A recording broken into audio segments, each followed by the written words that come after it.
예배에 이르시는 하나님의 말씀 함께 보시겠습니다. 신약성경 누가복음 10장 25절에서 37절까지 말씀입니다. 신약성경 110페이지에 있습니다.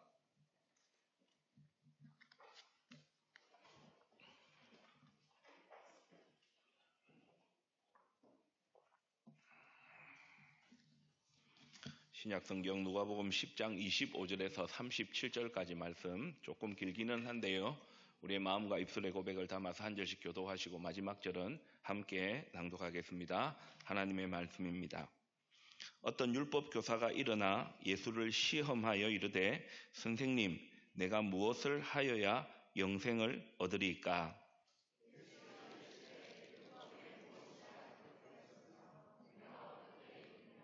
대답하여 이르되 내 마음을 다하며 목숨을 다하며 힘을 다하며 뜻을 다하여 주 너의 하나님을 사랑하고 또한 내 이웃을 내 자신같이 사랑하라 하였나이다.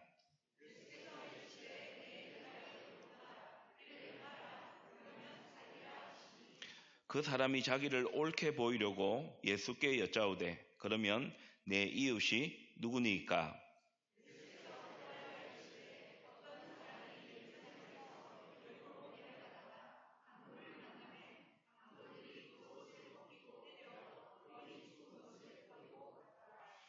마침 한 제사장이 그 길로 내려가다가 그를 보고 피하여 지나가고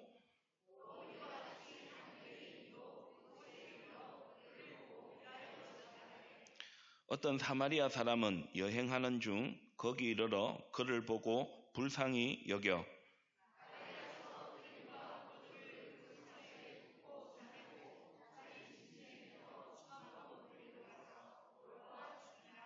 그 이튿날 그가 주막 주인에게 데나리온 2를 내어주며 이르되 이 사람을 돌보아 주라. 비용이 더 들면 내가 돌아올 때에 갚으리라 하였으니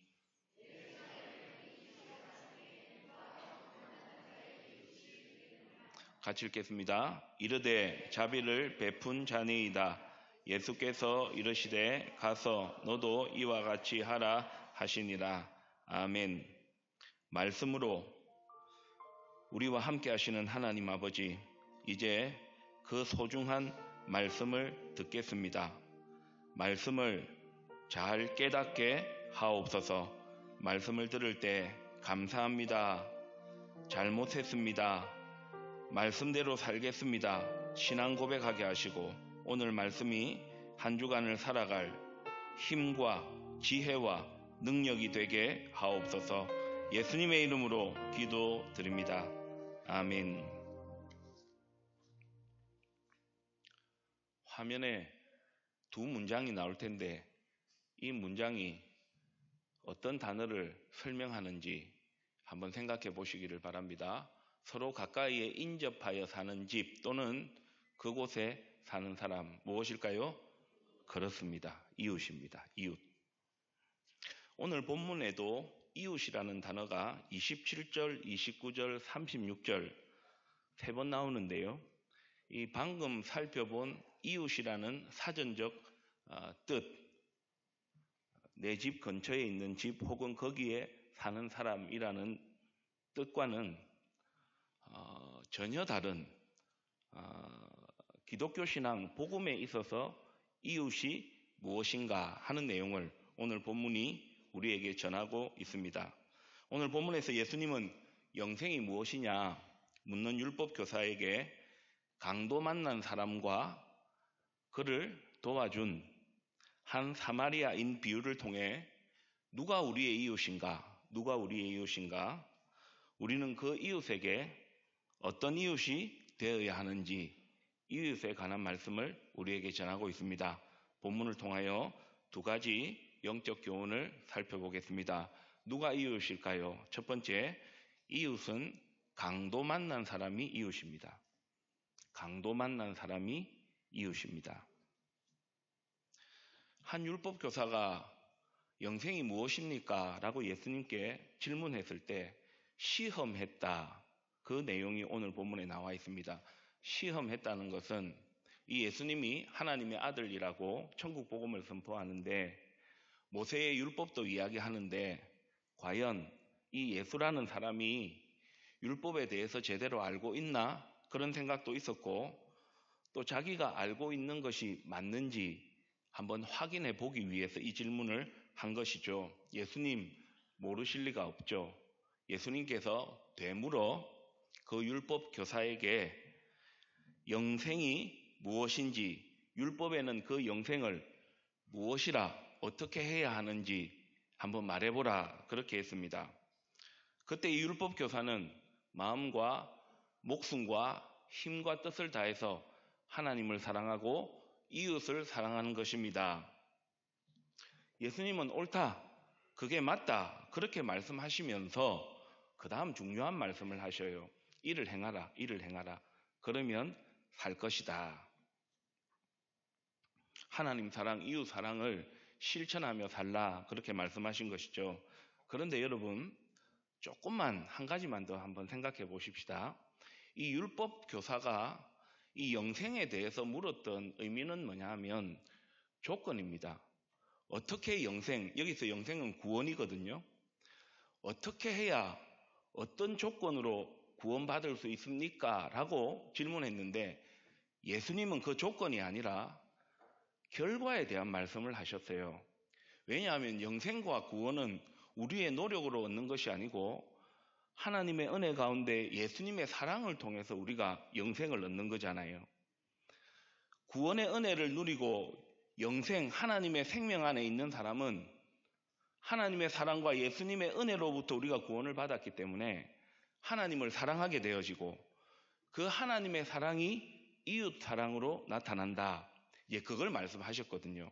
그러고 나니까 이 율법 교사가 예수님께 다시 질문을 합니다. 오늘 본문 29절 말씀 한번 보십시오. 여러분 한번 읽어주십시오. 내 이웃이 누굽니까? 하나님 사랑, 이웃 사랑 말씀드렸는데 그대로 행하라 하셨는데 그렇다면 이웃이 누구인지 말씀해 주십시오. 예수님은 그에게 이웃은 누구누구다 말씀하지 않으시고 저와 여러분이 잘 알고 있는 강도 만난 사람과 그 강도 만난 사람을 도와준 한 사마리아인의 이야기를 해주신 것입니다. 어떤 사람이 예루살렘에서 여리고로 내려갔습니다. 예루살렘은 해발 700m 정도, 백양산보다 조금 낮은 고지대의 도시였습니다. 여리고는 그 밑에 있었고요. 그래서 예루살렘에서 여리고로 내려갔다는 말이죠. 강도를 만났어요. 모든 것을 다 뺏기고 거의 죽게 될 정도로 맞았습니다. 제사장과 레위인 그 모습을 보고 모른 채 하고 지나갔습니다. 그런데 한 사마리아인은 강도를 만나 죽어가는 그 사람을 보고 지나치지 않았습니다. 다가가서 가지고 있던 포도주와 기름으로 그 상처를 좀 씻어주고 주막으로 데려가서 하룻밤을 함께 보내고 돌봐줍니다. 그리고 가야 될 곳이 있었기 때문에 2데나리온을 맡기고 주막의 주인에게 좀 살펴주고 내가 일을 마치고 돌아올 때에 돈이 더 들면 주겠다 하는 그런 내용이 나와 있습니다. 그래서 한 사마리아인은 맞아 죽어가는 그 한 강도를 만나서 죽어가는 그를 보살피고 돌봤죠. 근데 여기서 한 가지 생각해 볼 것이 있습니다. 서두에서 제가 말한 이웃과 오늘 본문이 말한 이웃은 전혀 다릅니다. 왜 그럴까요? 이 사마리아인은 강도 만난 사람을 도와줬거든요. 그런데 사마리아인에게 있어서 이 강도 만난 사람은 이웃이 아니에요. 가까이 사는 사람 아니에요. 잘 알고 있는 사람 아니에요. 우연히 가다가 만난 사람이에요. 그런데 예수님은 율법 교사가 하나님 사랑, 이웃 사랑하고 살라는 건 알고 있는데 이웃 사랑이라 했을 때에 하나님은 알겠는데 이웃은 누구입니까? 라고 질문할 때에 예수님께서 이 대답을 해주신 것이죠. 오늘 보면 36절 말씀 다시 한번 보시기 바랍니다. 너의 생각에는 제사장과 레위인과 사마리아인 중에 누가 이웃이 되겠느냐 했는데 저 이웃은 두 번째로 살펴볼 거고요. 오늘 본문에 이웃이 두 가지 정의를 하는데 첫 번째 정의는 강도 만난 자입니다. 강도 만난 자가 이웃이라는 거예요. 그러면 첫 번째 오늘 본문이 이웃이 누구냐 했을 때는 강도를 만나서 스스로 그 위험으로부터 벗어날 수 없는, 저를 한번 따라서 해보시겠습니까? 도움이 필요한 사람, 바로 그것입니다. 오늘 본문에서 예수님은 영생에 대해서 말씀하고 있으셔요. 구원에 대해서 말씀하고 있으셔요. 그러면서 이웃은 가까운 곁에 가까이 있는 집 혹은 거기에 사는 사람이 아니라, 이웃이 누구냐? 율법교사가 물으니까 강도 만난 자가 있고 강도 만난 자의 이웃이 있다 말씀하시면서 강도 만난 자가 이웃이다 라고 말씀하고 있는 거죠. 그래서 이웃은 누구냐?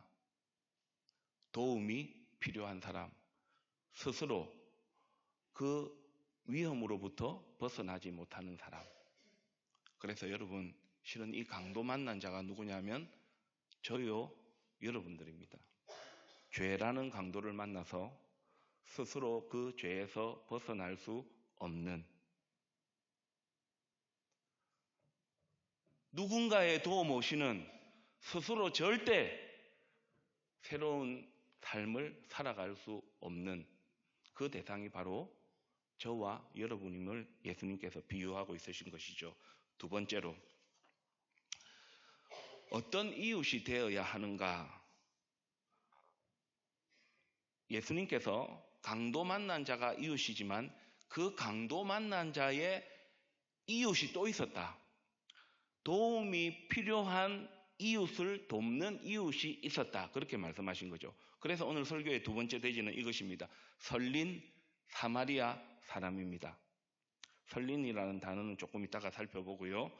예수님은 강도 만나 죽어가는, 그리고 그를 도와주고 다시 살아갈 수 있게 해준 이 비유를 통하여서 누가 이웃인가 말씀하실 뿐만 아니라 어떤 이웃이 되어야 하는가를 우리에게 말씀하고 계셔요.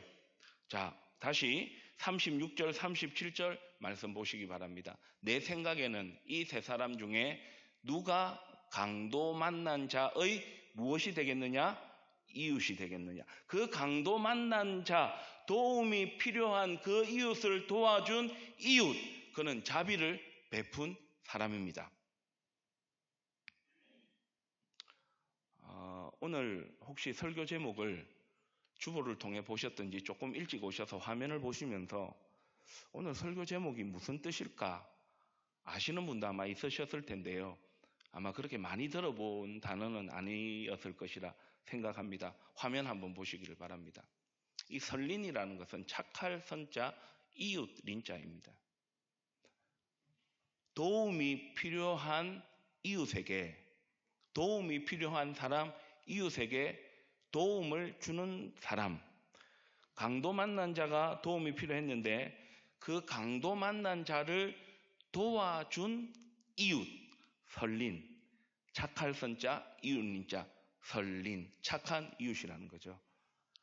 제가 알기로는 포항에 가면 아마 설린병원이 있는 것 같아요. 여기 비유에 나오는 그걸 그 단어의 의미를 따서 설린병원, 이웃을 도와주는 병원, 아픈 사람을 도와주는 병원, 아마 그 이름이 있을 겁니다. 예수님의 이 말씀에는 항상 이 복음이 들어있거든요. 그러면 여기서 말하는 설린은 누구냐? 맞습니다. 이 사마리아인은 이 이방인이었습니다. 혼혈이었습니다. 이 천대받고 사람 취급받지 못하는 사마리아인이 강도 만난 사람의 곁을 지나가면서 그 당시 제사장 레위인이었던, 신앙이 좋고 율법을 잘 지킨다고 생각했던 그 사람들은 그냥 모른 채 지나갔지만 사마리아인은 그 강도 만난 사람을 도와줍니다. 여기서 선한 사마리아인은 예수님입니다. 그러면 예수님은 뭐 혼혈인이고 뭐 이렇게 하냐? 아니죠. 하나님이신 그분이 인간의 몸을 입고 이 땅에 낮고 낮은 모습으로 오셨죠. 그래서 예수님은 이 비유를 말씀하시면서 십자가에서 살찌고 피 흘려 죽으시고 부활하실 것을 미리 보여주시면서 영생과 구원은 죄로 말미암아 강도를 만난 저와 여러분을 위해서 예수님께서 인간의 몸을 입고 이 땅에 오셨고, 그 예수님께서 죄인되고 연약하고 원수되고 경건하지 못한 우리 스스로 절대 이 죄의 문제를 해결할 수 없었던, 강도 만나서 스스로 일어날 수 없었던 우리를 구원해 주시고 자녀 삼아 주신 것이 영생이다. 그게 바로 구원이다. 그래서 그 구원, 영생의 은혜를 입은 자는 하나님의 사랑을 알고 내 곁에 있는 이웃을, 도움이 필요한 사람을 향하여서 도움을 주며 살아가는 사람이다. 그것을 오늘 본문을 통해 우리에게 비유하고 있으신 것이죠. 저와 여러분은 모두 죄라는 강도를 만나 영원한 죽음 가운데 있었던 존재들이었습니다. 스스로 일어날 수도 없고 살아날 소망도 없었습니다. 이 세상의 어떤 율법도, 이 세상의 어떤 도덕도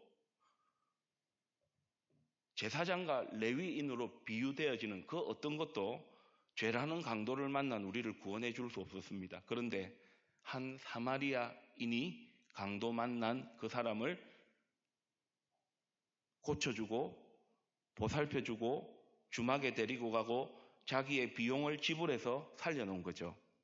예수님은 십자가라는 그 값으로 비교할 수 없는, 값으로 청량할 수 없는 그것을 내놓으심으로, 생명을 내놓으심으로 저와 여러분을 구원해 주신 우리의 구원자이시고 설린 참된 이웃임을 믿음으로 받으시기를 축복합니다. 율법 교사들은 내가 잘해야 구원받는다 생각했거든요. 그거 아니라 그렇게 말씀하셨습니다. 여기서 우리가 한 가지 생각해 볼 것이 있습니다. 자, 저를 한번 보십시오. 비유입니다. 한 사마리아인이 그때 당시 피가 섞여서 혼혈이었고 개 취급받던 한 사마리아인이 지나가면서 제사장도 레위인도 모른 채 하고 지나갔는데 자기의 시간과 물질과 마음을 다 들여서 강도 만난 자를 살렸거든요. 그러면 이 한 사마리아인은 생각해 보십시오.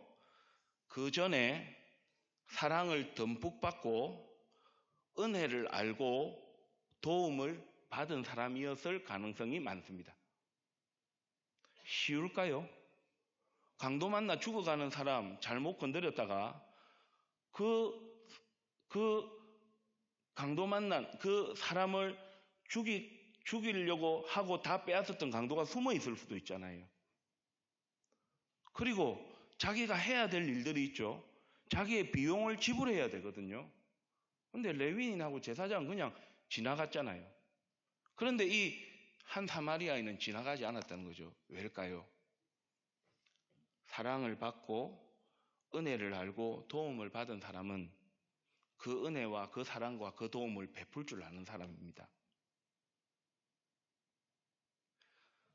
선한 사마리아인을 예수님으로 해석할 수밖에 없는 이유가 요한복음 17장 24절에 나옵니다. 같이 읽겠습니다.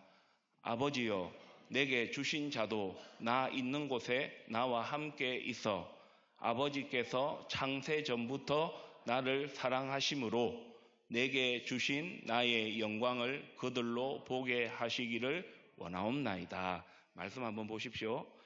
요한복음 17장은 대제사장적 기도입니다. 예수님 십자가 죽음을 앞두시고 하나님께서 맡기신 제자들과 그 영혼들을 위해서 기도하는 내용입니다. 그런데 예수님이 뭐라고 말씀하시냐면 성부 하나님이신 하나님 아버지로부터 창세전부터 나를 성자 하나님이신 예수님은 사랑하셨다는 거죠. 그러니까 하나님은 사랑이실 뿐만 아니라 성부 하나님의 그 사랑이 성자 하나님이신 예수님과 사랑 안에 있었고 예수님께서 이 땅에 오실 때는 그 사랑을 가지고 오셨다는 겁니다. 사랑이 있고 은혜가 있고 도움을 받아야 그 사랑을, 그 은혜를, 그 도움을 베풀 줄 압니다. 기독교 신앙이 뭘까요? 복음이 무엇일까요? 이거 해야 돼. 이거 안 하면 안 돼. 그게 율법이 아니고요. 먼저 사랑과 은혜를 딱 베풀어 주시고 그 사랑과 은혜를 딱 받고 나니까 그 은혜와 사랑을 베푸는 삶으로 향해 나아가는 것. 근데 우리는 너무 기독교 신앙과 복음을 이거 해라. 저거 안 했어. 너 그래가 되겠어. 안 돼. 그렇게 하고 있단 말입니다. 오늘 비유에서 예수님께서 뭘 말씀하셔요? 강도 만난 자하고 나는 상관없어. 아니에요. 강용찬 목사도 여러분도 강도 만난 자예요. 죄라는 강도를 만나서 영원한 저주와 멸망 가운데 있었던 쓰잘데기 없고 아무 쓸모없는 그런 저와 여러분이었단 말입니다. 그런데 한 사마리아인, 하나님 안에서 사랑을 받고 있었던 그 예수님이 이 땅에 오셔서 인간의 몸을 입고 오셔서 십자가라는 그 우리가 생각할 수 없는 그 대가를 지불하심으로 우리를 사마리아인이 바로 그걸 우리에게 했다. 그렇게 보여주고 있는 거죠. 그렇다면 여러분, 오늘 본문이 우리에게 주는 참 생각해야 될 것이 무엇인가요?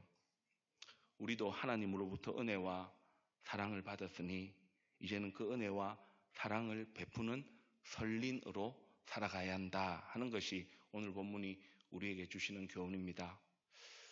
저는 요즘 목회를 하면 할수록 하나님의 말씀을 들여다보면 볼수록 우리가 좀 멋있는 그리스도인이 되면 좋겠다 그런 생각을 해봅니다. 강도 만난 사람 아무 쓸모 없고 아무 필요 없는 사람입니다. 한 사마리아인이 스스로 일어날 수 없는 그 강도에게 찾아가서 관심과 돌봄을 베풀 수 있었던 것은 이 사마리아인이 은혜를 알고 사랑을 아는 사람이었거든요. 도움을 받아본 사람이었거든요. 예수님이 하나님과의 창세전부터 사랑 안에 있었기 때문에 죄인되고 연약하고 원수되고 경건하지 못한 저와 여러분을 사랑하셨고, 그래서 저와 여러분이 구원받은 하나님의 백성으로 살게 되었고, 그렇다면 저와 여러분 또한 선린이신 예수 그리스도께서 우리와 함께 하시기에 우리도 그 은혜, 그 사랑, 그 도움을 베풀며 살아가야 한다. 여러분, 이 믿음의 삶을 사시기를 주님의 이름으로 축복합니다. 그래서 제가 2주 전에 완벽한 어른이 되려고 하지 말고, 완벽한 부모님이 되려고 하지 말고, 하나님의 은혜 안에 있는 어른이 되고 부모가 되자.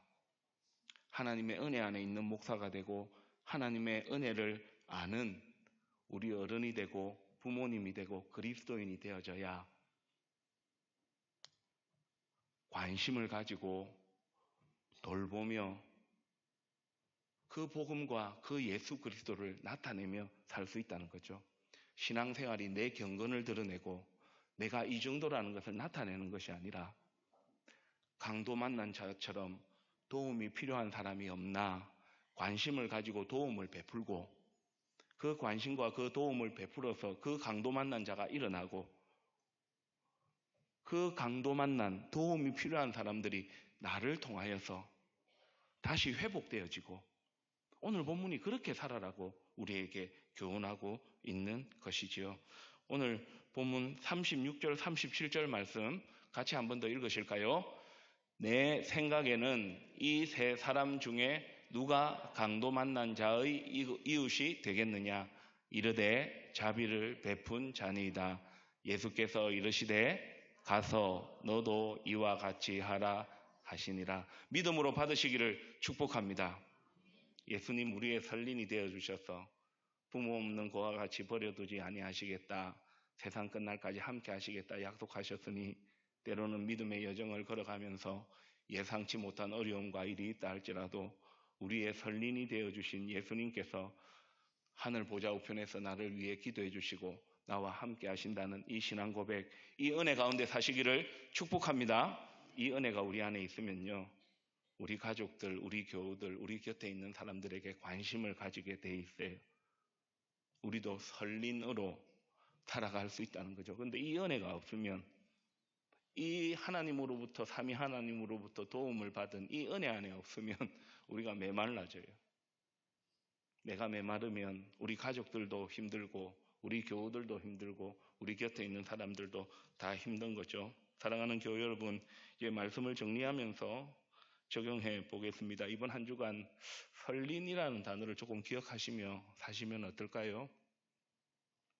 우리가 누누이 하나님 사랑, 이웃 사랑이 기독교 신앙이요 복음인 것을 아는데 그 복음과 그 기독교 신앙이 하나님과 예수님과 성령님 안에서 강도 만나, 죄라는 강도를 만나서 영원한 저주와 멸망 가운데 있는 우리를 구원해 주셔서 생명도 주시고 살아가는 삶의 여정들을 인도해 주시는데 그 설린이신 예수님께서 나와 함께 하시고 우리가 기도할 때마다 찬송할 때마다 예수님 닮아가기를 소원합니다. 예수님 닮겠습니다. 우리 예수님이 우리의 스승이십니다 하는데 그 예수님은 우리에게 그렇게 설린이 되어주셨는데 우리는 설린으로 살아가고 있느냐?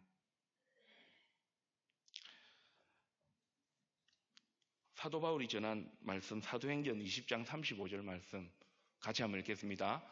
범사에 여러분에게 모본을 보여준 바와 같이 수고하여 약한 사람들을 돕고 또 주 예수께서 친히 말씀하신 바 주는 것이 받는 것보다 복이 있다 하심을 기억하여야 할지니라.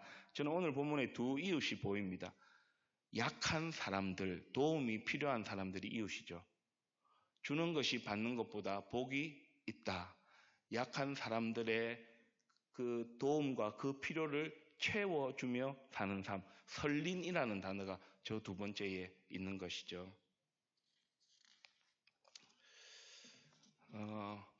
어제 저희 교회에 이제 또 1시 반에 결혼식이 있고 또 5시에 저쪽 창원에서 결혼식이 있고 7시 반에 돌 예배가 있었습니다. 어제는 참 많은 곳을 이렇게 다니면서 했는데요. 이렇게 한 3군데를 다니니까 조금 피곤하더라고요. 그런데 제가 곰곰이 한번 생각을 해봤습니다.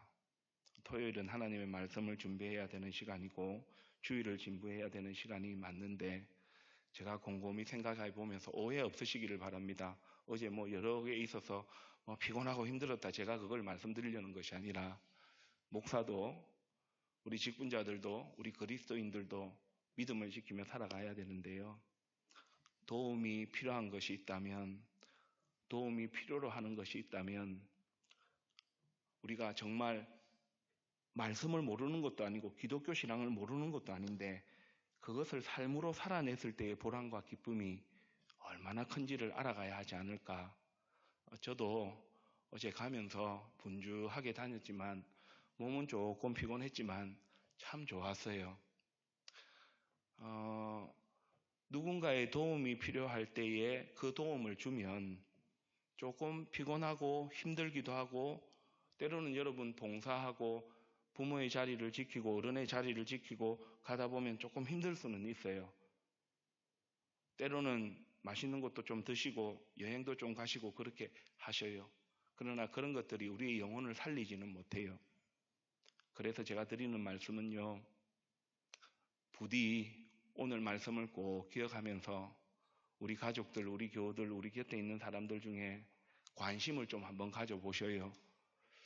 도움이 필요할 건데 내가 어떻게 좀 살펴줄까? 내가 자꾸 하고 싶은 말만 하려고 하지 말고 내 상대가 듣고 싶은 말이 뭐 없을까?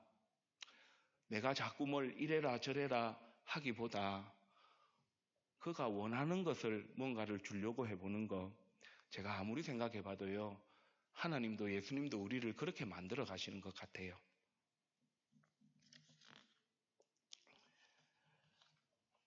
너무 큰 거 하려 하지 마시고 작은 거 이거 꼭 한번 해보십시오. 말과 행동 함부로 하지 않는 거. 말과 행동 함부로 하지 않는 거. 하나님, 예수님, 성령님 우리 함부로 하시지 않잖아요. 함부로 말하고 함부로 행동하지 않는 거. 다 도움이 필요해요. 부모와 자녀 사이에도 다 도움이 필요하고 부부 사이에도 도움이 필요하고 더불어 살아가는 우리 곁에 있는 사람들은 다 도움이 필요한 자예요. 좀 관심을 가지시고 뭐가 좀 필요한 게 없나? 뭘 좀 이렇게 해줘야 될 말이 없나? 어떤 말을 듣고 싶어 할까? 어떤 걸 좀 필요로 할까? 여러분 이게 기독교 신앙이고 복음이 아닐까요? 그런 가운데서 하나님께서 우리에게 베푸신 은혜를 깨닫고 한 해 한 해 갈수록 그 은혜 가운데서 우리가 나가면 우리의 가정, 우리의 교회, 우리의 삶의 현장이 조금씩 변하지 않을까요? 해야 된다, 해야 된다, 하면 안 된다, 하면 안 된다. 하나님 우리 그렇게 안 돼 하시잖아요. 주변에 생각보다 죄라는 강도를 만나서 예수님을 믿지 않는 분들이 많이 있고요. 신앙생활을 잘 하셨는데 상처도 있고 또 신앙생활 하는 것보다 세상이 더 좋아서 혹은 우리 주변에 생각보다 교회를 찾고 싶은데 교회를 찾지 못하는 분들이 있고요. 또 이거 아니다 싶어서 내가 교회를 가야 되겠다 하는데 스스로 나오지 못하는 분들이 많이 있어요. 저는 오늘 설교를 준비하면서 의도적인 적용점을 하나 만들었습니다. 여러분 주보 한번 펼쳐보시기 바랍니다. 주보에 보시면 2026년 새생명 초청 축제 새생명 선정 카드가 있습니다. 1년에 한 번 정도는 그래도 죄라는 강도를 만나서 하나님을 믿지 않고 예수님을 알지 못하는 그 영혼을 향하여 관심을 가지고 돌보는 일을 해야 되지 않겠습니까? 하나님 안 믿고 예수님 안 믿었으면 저와 여러분 어떻게 살고 있을까요? 우리 주변에도 그런 가족들, 그리고요, 눈물겹게 기도하고 헌금하시는 분들이 있어요. 우리 딸, 우리 아들, 우리 남편, 우리 아내, 우리 부모님, 우리 사위, 우리 며느리, 우리 손주. 그래서 1년에 한 번 있는 이 전도 행사는 참 좋은 것 같아요. 많이 하시는 분들도 있지만요. 많이 하시는 분들은 또 기쁨으로 하시고 1년에 한 번이라도 죄라는 강도를 만나서 하나님을 떠나 물을 떠난 물고기처럼 괜찮은 듯 하면서도 예수님 안 믿고 하나님 안 믿으면 안 되잖아요. 다음 주에 구체적인 내용을 제가 말씀을 드릴 텐데 오늘부터 시작하면 4주 정도의 시간이 있습니다. 이번 한 주와는 다른 거 하지 마시고 오늘 말씀 딱 기억하면서 두 분이 나와 있는데 괜찮습니다. 2명 하셔도 되고 1분 하셔도 됩니다. 너무 일 안 하셔도 됩니다. 왜냐하면 이 일은 하나님께서 기뻐하시는 일이고 아마 지금도 여러분의 마음에 성령님께서 감동을 주셨을 거예요. 그리고 제가 한 3주 정도의 메시지를 전도하자 이런 표면적인 말고 이 우리가 믿는 복음 기독교 신앙이 얼마나 중요한지 우리 곁에 있는 사람이 얼마나 소중한지 설교를 통해 살펴볼 거거든요. 그래서 요거 딱 가져가셔서 오늘 말씀 꼭 기억하시고요. 선정해서 다음 주에 헌금함에 넣으셔도 되고요. 또 다음 주에 제가 한 번 더 꽂을 테니까 이렇게 명단을 딱 해가 올리고 그러면 또 한 3주 정도 모시고 오실 수 있도록 또 교회가 잘 살펴서 한번 해보겠습니다. 여러분 이 귀한 사명 잘 감당하시기를 축복합니다. 하나님께서 함께 하실 거예요. 이제 말씀을 마치겠습니다. 이번 한 주는 우리가 잘 알고 있는 강도 만난 사람 그리고 그 강도 만난 사람을 도와준 사마리아인의 비유를 살펴보았습니다. 다른 거 다 두고 설린이라는 단어를 꼭 기억하시면 좋겠어요. 죄라는 강도를 만나 영원한 저주와 멸망 가운데 있는 우리를 위해 예수님 오셨고 선한 사마리아인이 바로 예수님이셔서 그 예수님을 통해 우리가 구원의 은혜를 받았으니 우리가 말과 행동 함부로 하지 말고 가족들을, 교우들을, 우리 곁에 있는 사람들을 소중히 여기고 뭔가 좀 필요한 게 없는지 그들이 좀 듣고 싶은 말은 없는지 말, 행동 함부로 하지 말고 함부로 판단하지 말고 설린으로서 도움을 주는 믿음의 사람으로 이번 한 주간 사시기를 주님의 이름으로 축복합니다.